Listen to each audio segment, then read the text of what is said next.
Right. Welcome to the Masterclass, as they probably would say. It's a masterclass. Doing a Masterclass. Thank you all for being here. And sorry I can't be there.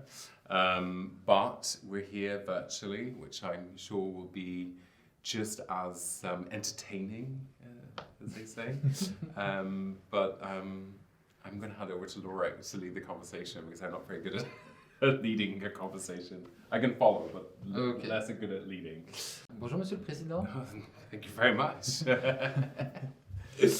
Very presidential today. Yes?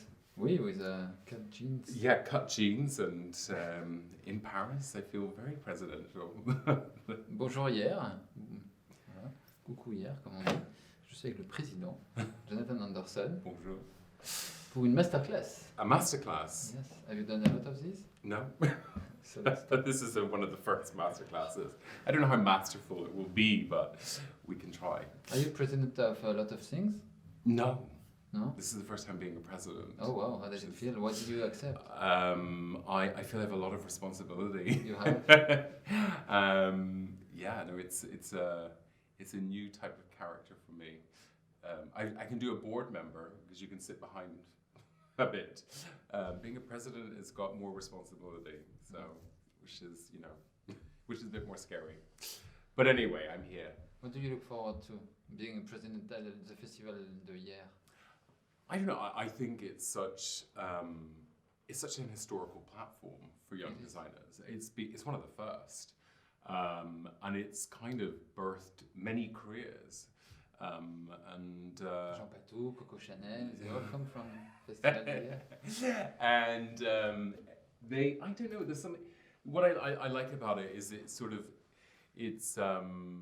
kind of a bringing together of different minds. So it's like there's photography, there's the bags, the accessories, and then I'm not there, but you're in this beautiful scenic scape, and it's about like a meeting of minds each year. So for me, it's a massive honor, It's just I wish it wasn't in this year somehow. I feel like it was like this, but we're here, and it's I don't know. It's I think it's really, of all years, I think it's the most important because ultimately we're starting to see that the world is changing. So it is about young people. It's about the next generation, less about me, but more about the next generation, because I think we need different eyes on things. So I think that's what I've kind of noticed through going all through the projects. And so you've seen all the dossiers of all the designers? Yeah. How was it? It's very good. For me, with the edit is such a kind of not one person is alike, which is sometimes I have been sometimes like at schools, and I have never done masterclasses, but I've kind of done helping certain people, and sometimes you find that there's like a movement of clothing where it's like everything looks like Balenciaga, or everything looks like Nike, or there's like always this. And what I really like, one season everything looked like Gossip Girl. Yeah. So maybe after Emily in Paris, it could be a really interesting season next year. But what was really, each one has this identity. kind of identity, and I think, and I think this is what has made it really exciting, because it's for me in fashion. For me, you can never be done, so it has to be an embryo of something. You can never kind of have a definitive look straight away. I always think sometimes when I see younger brands, and they feel like, I do tulle, and this is my concept, or I do print, and this is my concept. All the people in this edit, it is not just one linear thing, and I think that's really important. So they're rich in their identities. I think they're at the beginning of that, and I think that's what's important. That's really nice. Yeah, and I think that's what I find really inspiring, and I think it's and it couldn't have come in a better year. So What kind of ego do you need as when you're a young designer? Depends. Sometimes an overbearing ego. I think maybe this big. I think in the many moons ago, I think there was this moment of the bombastic character, you know. Now I think we're in this moment of subversiveness. We kind of want people to be individualistic, but at the same time we want them to, you know, there's less about the caricature. I think we've kind of moved away from the caricature, and it's about kind of the work somehow. There's like a lot of people, like when kind of going through, I haven't, you know, met these people in person, but you can sense that there's this idea of work, like workmanship, like to work. It's like, there's something which feels like a dedication, which I think is less about ego. Now, maybe I will be pleasantly surprised. But no, I do feel like, you know, I don't know, ego in the place of fashion in today's world. I think it's a bit old-fashioned. I don't know. Yeah, it is old-fashioned. I do. I think we've had that. You Yes, know, I think, you know, it's like, you know, it's sort of like, I think sometimes, like, you know, we all have egos, but sometimes you have to dial it down a bit, you know. It's sort so of, what's more important now? well, the fashion is not the center of the universe. Is it not? It's not. Yeah.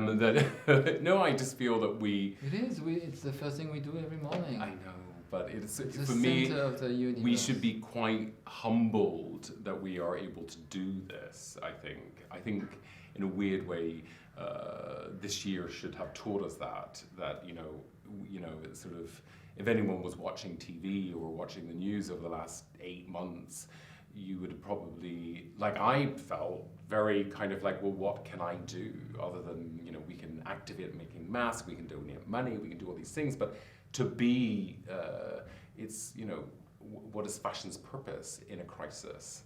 And I think that's probably one of the biggest questions that I have at the moment. Like, you know, what is the purpose of fashion in a crisis?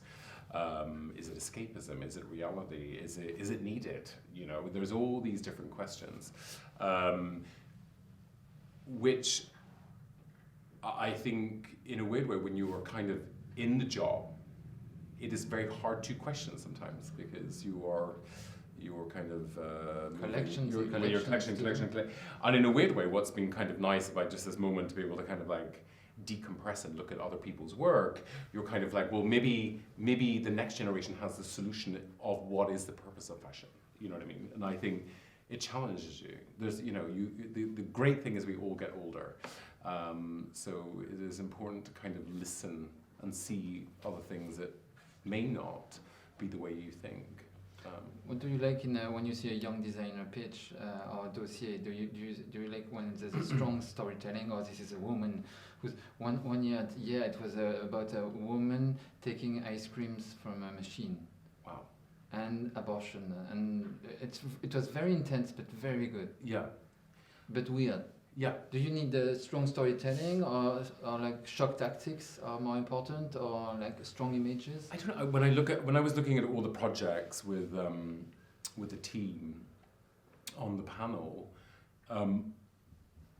I really believe in authenticity. So if I don't believe it's authentic, like it's authentically coming out of someone, then I automatically reject. Like there's something in my because you can see it through when you're a creative director of a brand, you have to interview a lot of people for jobs. My whole thing is never ask where they've been before. This is, you know, I never ask, you know, well, what brands were you at? You know, because it doesn't really matter. You know, you can see it in the work in progress. You know, I always think the work in progress is just as important as the end result. It's like the thinkings of things. So I enjoy when I can look through a project and I can see an evolution that does not feel forced. You can feel that there's an honesty in it, you know, because there's mistakes. You need mistakes, right? Mistakes are important. Accidents. Accidents, mistakes. If you don't have enough failure or enough mistakes, then you'll never work. This is my theory. Because for me, fashion is this sort of like trial and error of trying to either push the barometer in this way or what you feel. So ultimately that involves mistakes. I actually think some of the greatest fashion shows are actually full of mistakes because that's what makes them real. You know what I mean? It kind of, you remember them because of that. Like sometimes I actually like shows when models fall because I feel like it is part of the performance, it's part of the mistake that, you know, the next season then you correct or you change or, you know. There were great falls. There's been great falls. It was all the models, it was really tough to see. Yeah, but I think, you know, I always remember a Prada show when I used to work there where girls were falling because of silk stockings and everyone was so like, but it was kind of beautiful in the kind of the way in which it was. And I remember it, and I think mistakes you remember. And I think, and we shouldn't, you know, I think I always, when I'm, you know, if I get a lot of people who write to me or ask online and, how do you become a designer? How do you? And my whole thing is just like, you have to be willing to laugh at yourself. You at the same time have to be willing to make mistakes. It's a very, I know it's a weird thing to say because I think we're built, our precondition is to be built to not make mistakes. I think at school. We want to be perfect. We don't want to make mistakes because we don't want to be made fun of somehow. And I think in fashion you need that. Yeah, beige can't work. Beige can't work. What kind of young designer were you? You were working for different brands? Yeah. As well as working for your own brand? Yeah. And for your own brand, you had like, to my eye, you came to my eye because of shock tactics. Yeah. Well, maybe, I don't know if I wanted to be shocking.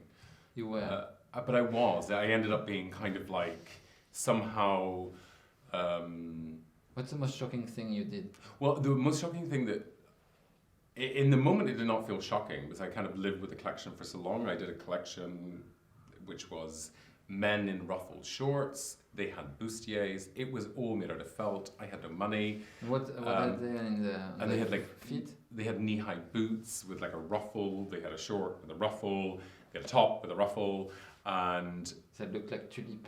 Yeah, they were kind of like tulips, and it was sort of the entire collection was made out of felt or like a men's coating fabrics. Because that was... And you didn't realize this was... So when we were doing it, it was this thing, I think I worked on it with someone who I worked with for so many years, Benjamin Bruno, and we were in the studio, and in the beginning, it felt strange when we were doing it. By the end of it, when you started getting models in and you were trying it on, or we're doing it was just, every time you saw it, you know, the problem with fashion is the more times you see it, the older it becomes. So nobody say, oh, this so, and there was not, when I did the show, I was very kind of very proud, obviously, and very quiet. And the next morning everybody clapped at the end. Everyone of the clapped show. at the end. You know, the reviews came in the next day. Some of them were mixed. Some of them were really bad. I remember a very famous newspaper in Britain had decided that I had like destroyed masculinity. Oh. And then I took it really. That was the first time I really started, and that's why I mean, don't take yourself too serious. That's when I took myself too seriously because I was so angry. Ah, you were. I got really. I'm laughing. Sorry. Yeah, no, but I got in that moment. I got very angry because I was just like, you know, what the hell? Why am I in Britain? Why does no one say it? You know, it was like, and it was, you know. And then I went through a phase where I wouldn't read reviews, and I couldn't read because I didn't want to know. But it was a useful collection because it gave you a famous. Yeah. But when I look back on it, I realised that, you know, when institutions are wanting to borrow clothing from early collections, that is the one that, you know, usually gets. Museums. Yeah, so they ask that one to be donated usually, you know. Wow. So. And then I started to then I started to kind of be intrigued with that moment of, you know, when I was trying to work out my brand's DNA, why did that moment happen? and why did it resonate? And my whole thing was that I think we, as much as people might have seen it as trying to be shocking, I think it was there to kind of agitate. Like it was a kind of like, I don't know, it was just random because I did an interview just before you got here with Gilbert and George, and they were talking about like how people of my generation were kind of like spoiled brats. And maybe it was me being a spoiled brat in terms of clothing. There was a kind of like a fuck you somehow, if we could say that. But maybe it was an authentic one because you didn't even realize you were. Yeah, I didn't, and I think it was more kind of like when you start a business, which all of you will, or you work for another designer, which I'm sure all of you might have already done or go on to do. It's a nightmare. Like starting a business of your own is very difficult because you have a creative brain and you want to show your work, and these two things sometimes don't want to work together, And I remember when I was doing that show, we had no money, and I think, I think I escaped bankruptcy with my own company many a time, and I think that collection was a kind of moment of like all or nothing. It was like a kind of moment where like there was nothing left. If it doesn't work, then it doesn't work. We have nothing. And I think when I look back on it, and as much as there's been many famous designers in history who are like, do not look back. I kind of don't mind looking back at that moment because I think it kind of it rooted what J.W. Anderson was going to be ultimately. And it can take one moment. And I'm kind of glad that it wasn't print. I'm kind of glad I wasn't known for just print. It was like, it was more of an archetype, I think it's like your first big explosion, and we still see the mushroom cloud of it. Yeah.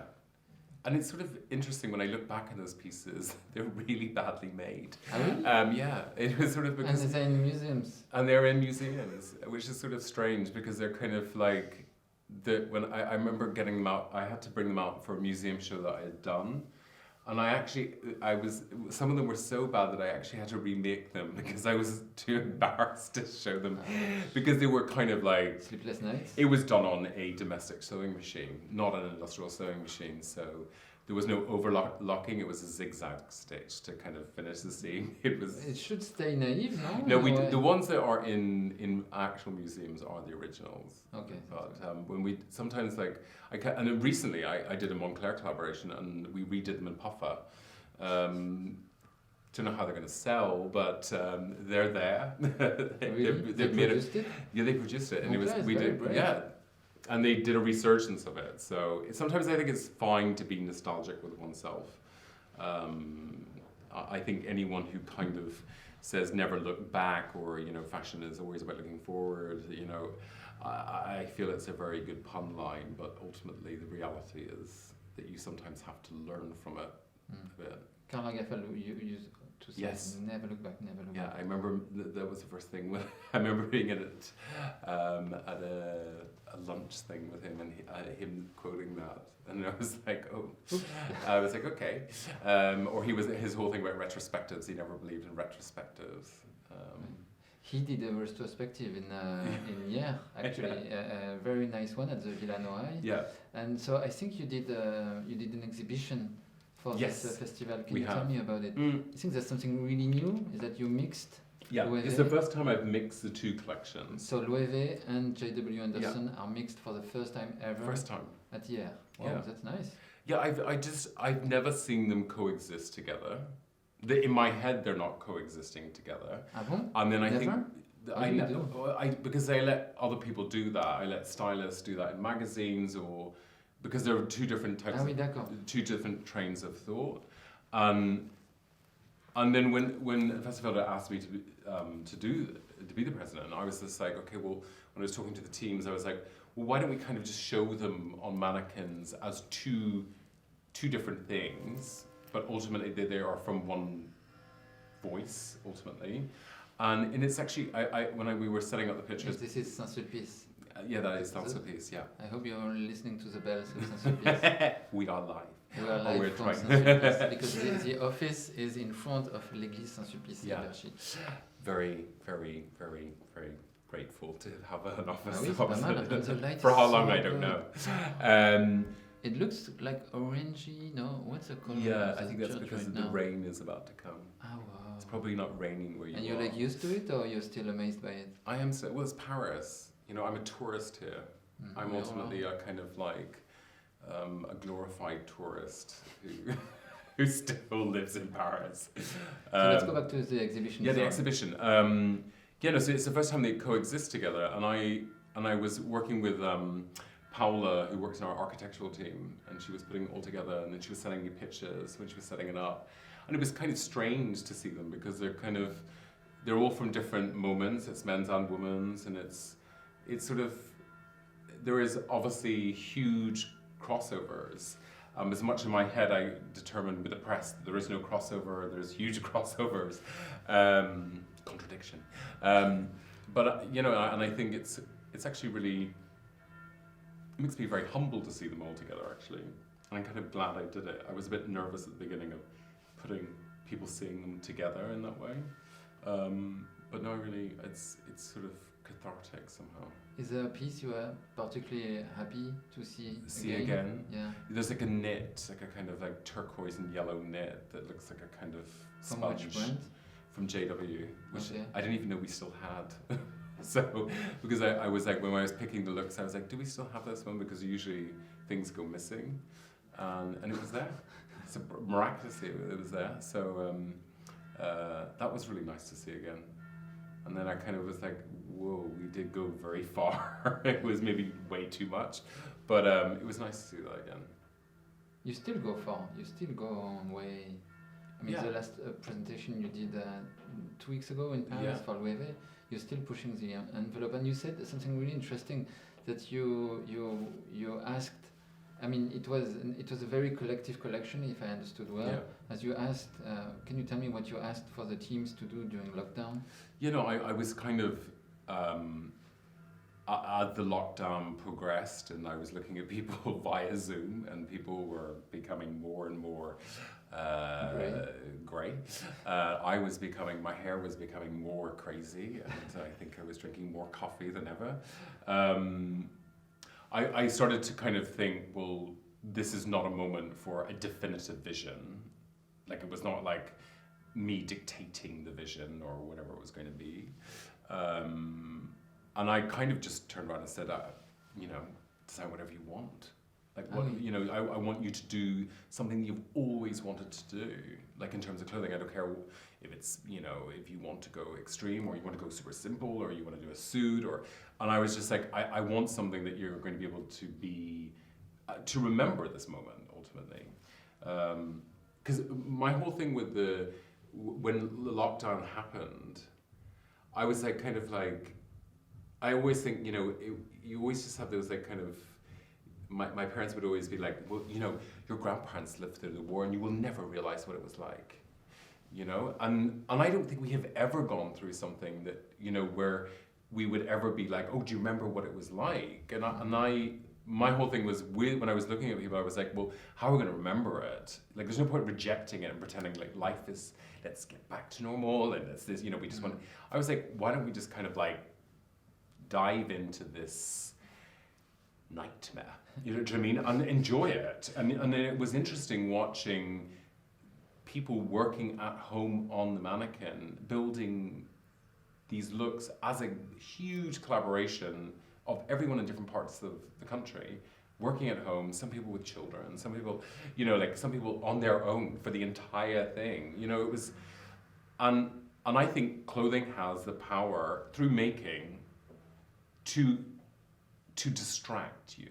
You know, it has this, it's nearly like if you're, you know, if you're on the telephone and you're bored, you kind of draw whatever it is. It's a form of yoga. Yeah, and I think there was something in, you know, when I look at the clothing, for me, it's my favorite collection. Ah oui? Yeah, because I think it's so, it's not logical. And I kind of like that there was no logic to it. There's accidents, you mean? There's Yeah, textures? it was like kind of, this fabric didn't really make sense with that. It was like, you know, because it was fabrics that we had. So it was like, how do you reinterpret a fabric you already have and make it feel new again? And that's why we did the show in the box, because I felt like So what's a show in a box? a show in a box was really the only option for me because I was kind of. Which week you decided to do a show in a box into the lockdown? I think what it was like first week, second week. Ah bon? Was it second or third week? Ah ouais, that And was no, but I early. think I remember I ringing. had crazy ideas only at week 4. No, but I remember because I just knew when I was speaking to Pascal and to Jenny, the two CEOs of both brands, I was like, well, how is menswear going to happen? Like this, you know, and even if it could happen, like what state were we going to be? You know, no one really knew. And I remember ringing the office and being like, can someone find me a copy of Marcel Duchamp's, I don't know what the name of it's gone. But anyway, his box, his very famous box. Where there's all the replicas of, Yeah, where you have like the replicas and it kind of his, opens like this. masterpieces. Yeah, and it was, anyway, they did a re-edition with it, Taschen or whoever. So I remember having that FedEx to me, and then. So Marcel Duchamp is the inspiration. Yeah. As a reference, I didn't know. And it was like, that for me was this like, well, okay, well this is how you can still make something iconic in a small, in a kind of personal, domestic space. Because I was trying to think of how does clothing exist ultimately, not in the show landscape, but in the domestic landscape. So like if you had something, you might be sitting on a sofa, or you might be, you know, confined to your room, or, you know, so it had to be something that kind of, like a television, like narrowed the room. So it's 1,000 copies. Yeah, one is. of I think boxes? one was 700 or 5. One was 700. One was 500 at JW. There was 1,000 copies of the last one that we just did. And the last one, for example, you have a brush, you have something to Yeah. paste, you have papier Everything. peint, Everything you need to redecorate your room, a smell. and you had a smell. What is the smell? Beetroot. Why beetroot? I just like the smell. Okay. I don't know why. Something about beetroot that I I love always that you think. don't even have to explain more than that for your team to accept and find. You know, but I 1,000 think everyone ceramics really smelling beetroots. they enjoy. I think everyone in. I don't know. Maybe they probably won't tell me. They probably didn't enjoy it actually, because it was a nightmare to probably do. But we got it done. But I think everyone's really proud of it. I think they are. You know, and I think it's That's like, fun, no? and it's fun, and it's sort of like it is a big object. It's like a, you know, ultimate. Who got it? Press got it. Like people who, you know, people who go to the Wefay a lot and shop at the Wefay. Ah, you can buy it? No, you can't buy it. Ah.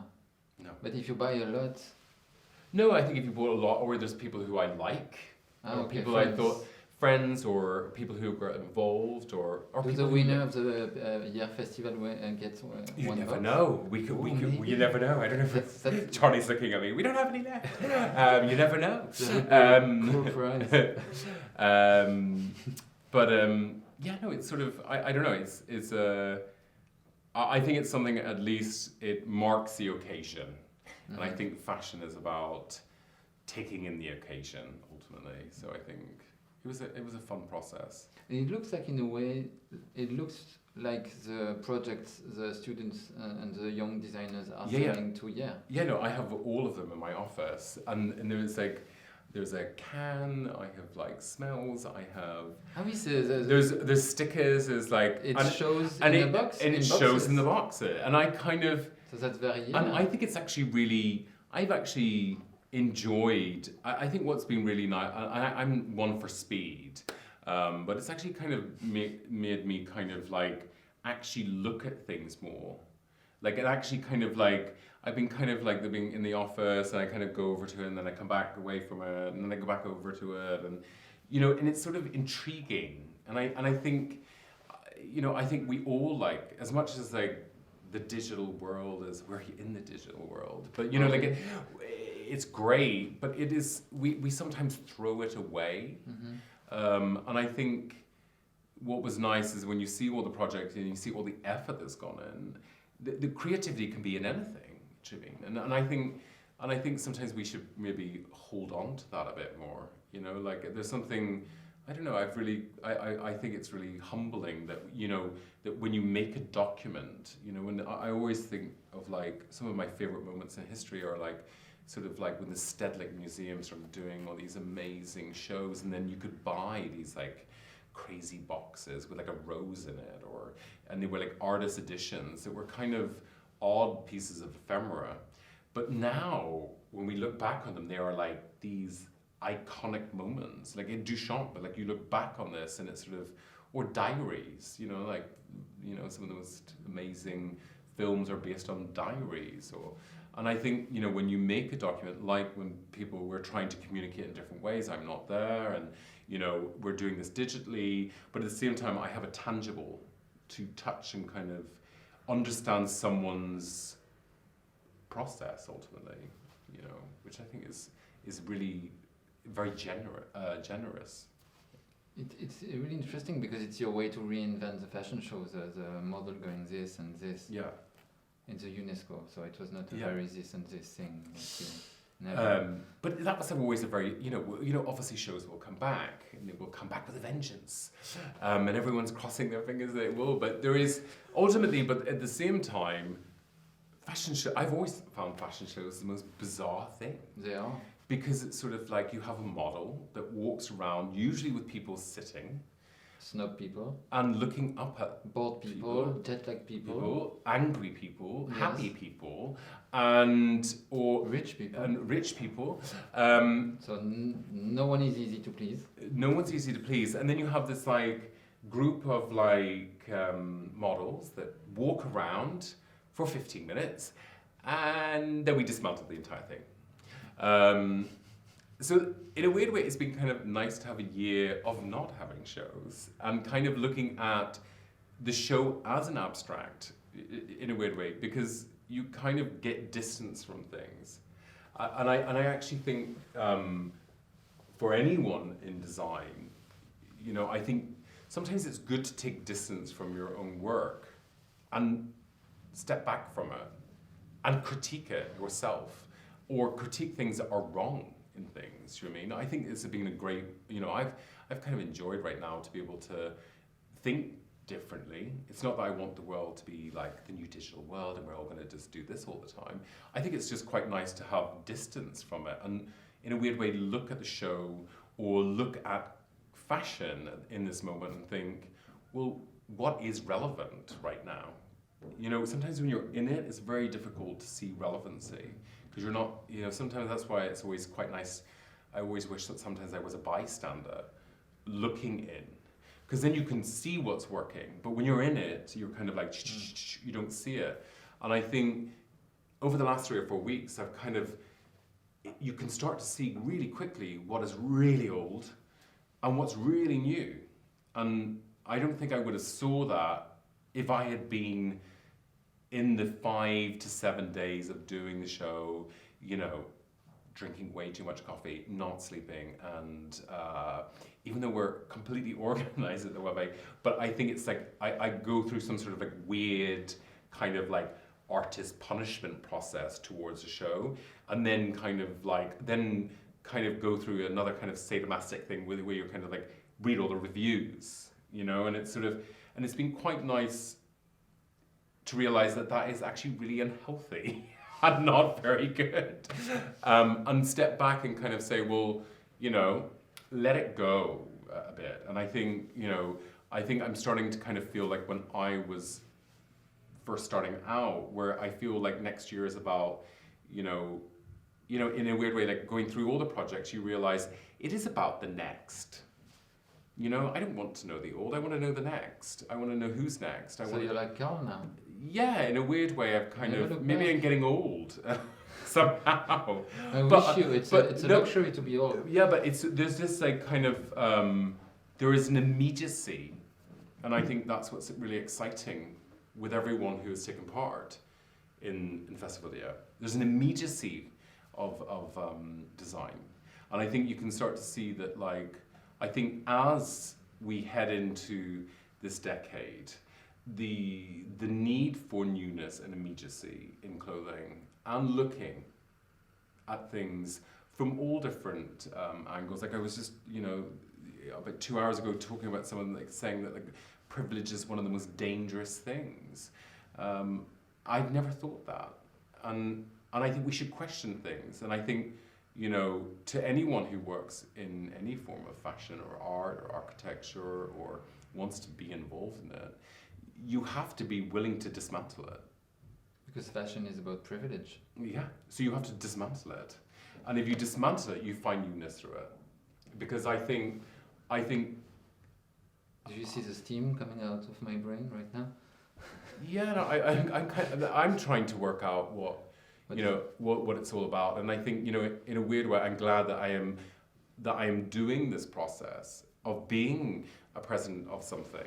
You know, and really kind of, I've had the privilege to be able to go through all these things. I'm not there in person, but I have felt like I am receiving the information like I have put out information. So it feels like my eye is ready for that. What I think is, what it kind of leaves me with, and I hope that everyone is in this point when things are very confusing ultimately, is that maybe the idea of fashion coming from a place of privilege or coming from a place of the distance. You know, like fashion is always about the distance. You go into the shop, it's like the distance. It's sort of, you have to kind of approach the counter. Maybe what I've noticed with a lot of things is that I think, and it's not about young people. I feel like everyone's like, oh, it's about Generation Z or, you know, whatever. I think it's just the zeitgeist is moving differently. I think people want responsibility from products. I think, you know, we do have we are in the middle of a pandemic, which is due to a natural phenomenon, which is we are not looking after the world, ultimately. We're not looking after people. You know, so all these things come from a place of privilege. Because we're very privileged to be able to consume as much as we have. We have a privilege to be able to travel the world. So I think for me, it's about looking how we can get out of, it's not about speed, but get out of the dogma of it, where you're kind of like, well, maybe it's about, we can change things, no matter if you're really small. And I think that's the most important thing that I could tell anyone today, is that no matter how small you are, you can create huge explosions right at the top. Are you still doing things there? But I always think you have to be an anarch somewhere. You have to have an anarch. I think if you're in fashion, you need to have an anarch in you, because it is about undoing and redoing, So you need a lot of energy. Reinventing the wheel. Yep. Every time. Every time. You think energy is important in fashion? I do, because I think you have to challenge people, and sometimes you have to be very politely challenge them, and sometimes you have to hit them in the face, and sometimes you have to do it multiple times until the message goes through, and sometimes you have to do that through rejection, because fashion is one of these things that everyone in the world is somehow involved in.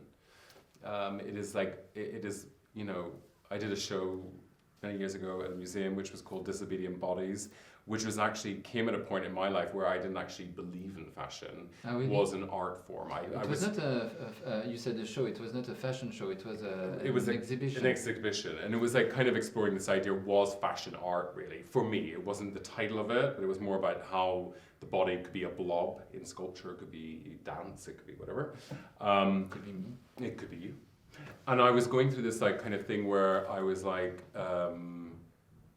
I was struggling with this idea that art was this like thing that was my luxury. It was like this thing that I looked up to. Above. There was above, and then, you know, like an architecture was above, and in a weird way I kind of felt like the other art forms kind of felt like fashion was just like, and I did this entire. What do you mean by? Just everywhere. Oh, okay. And it sort of had lesser meaning somehow, and I was kind of feeling influenced by this. So when doing the show, I went through this entire process of like, well, looking at history and looking at like sculpture done at the same time as a Madame Grey dress, and looking at Aileen Gray, and then looking at Henry Moore, and then looking at Giacometti, And then I started to realize, as Arp was doing one of his like pinnacle sculptures, you had Christian Dior doing one of the most new forms of shape on the body, done in the same period. And then I kind of realized that it comes together.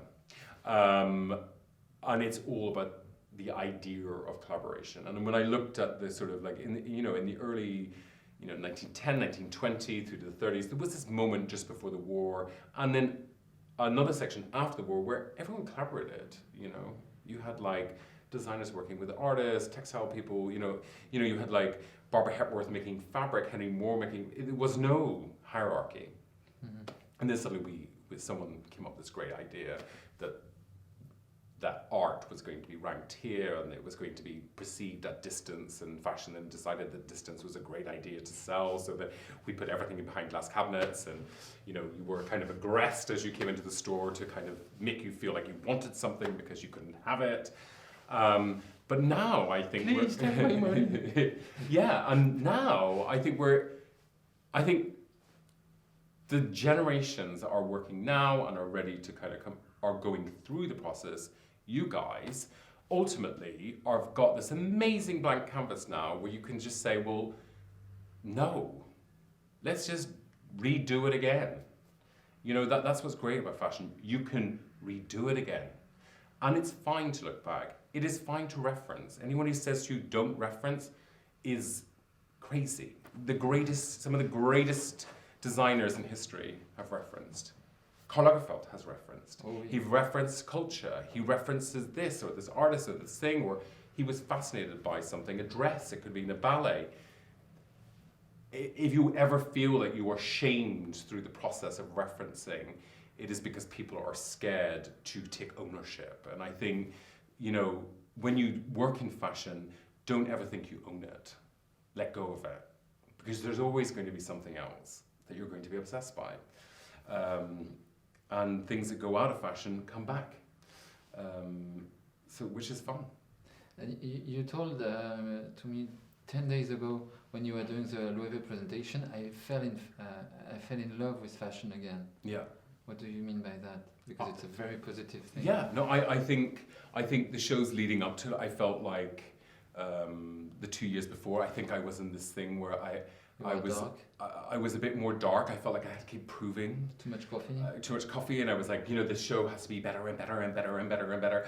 And it was like I kind of got like a rabbit wheel. Yeah, and I was like kind of like working for the sake of working through the process of it, and I kind of got slightly lost in it, and I kind of felt like fashion was it turned into work, and I never went into fashion to work. Really? My idea was that it was just going to be fun. I was just lucky. Ultimately, that was my whole thing, that if I could wake up every day, do this job, and I got into this point where I felt like I was starting to work, and it was starting like and when I was working through this process. The story short is that when I was working through the process of doing the collection via Zoom with no connection with anyone. So lockdown happened. Yeah, I was like I was like getting sketches in from the design team and things, and they were becoming more radical, and I was like kind of like, isn't it amazing what fashion can be? And I was kind of like, when I would watch TV, I was like, I'm so lucky. Like I've forgotten how lucky I was. And I think, I think now, as we go through this process, and as we go through the next 10 years, I used to be like, in my kind of advice was given to me by this woman called Manuela Pavesi, I used to do windows with her at Prada, and her whole thing was like never to compromise. And she said that? Yeah, she was like, never compromise. And so every time I would get someone to ask me the question, like, what advice would you give? I'd be like, just never compromise. But now I've changed. No, now I've kind of through this process, I've kind of been kind of like, my best advice, I think now, from what I have learned of starting to fall in love with fashion again, and what the possibilities it can give people, is that you should wake up every morning and feel that you are so lucky to do what you do. And I think if you believe in it, because there is a lot of people who don't have that. And I think as we enter into this new decade, which has started off with a great start, maybe it's good because I think it maybe shows us what we can lose and what we already have, you know what I mean? So I think there's been days where I kind of go in ways where I forget the knowledge that I have learned through it, where I get quite down about the whole overriding thing. And the only way that I think the trick is you have to kind of always actually be quite humble and realize that you're incredibly lucky. So I think anyone, you know, in this competition, or anyone that you work with, or anyone that comes to in the future to work with you, you should be humble. I think the idea of the sultan, or the kind of, you know, the cliche of the ivory tower that's mentioned in every fashion book, or that's over. And it's fine for it to be over. It's fine for certain things to go to the pages of history, because no, it's not over, please. Because I think my sultans. Because it can go to something. I know, but there can be another way of looking at things, and I think. Okay, no sultans, but some. We can have a some few. a We few. can have a Just few for me. sultans, but I do think there Just is. for the fun. I think people need. I think what. Maybe I could be completely wrong. We might come to this. We're going to come out, and everyone's going to be like, A you know, sultan. everyone's going to be a sultan. But I think while we're in a moment where we do not know what is real and what is fake and what is politically right or politically incorrect or what is, we actually just want transparency. I think we are heading towards a point where we want the truth, and maybe confronting the truth might humble us. And if we don't confront the truth, Mother Nature will make sure that we are confronted by the truth.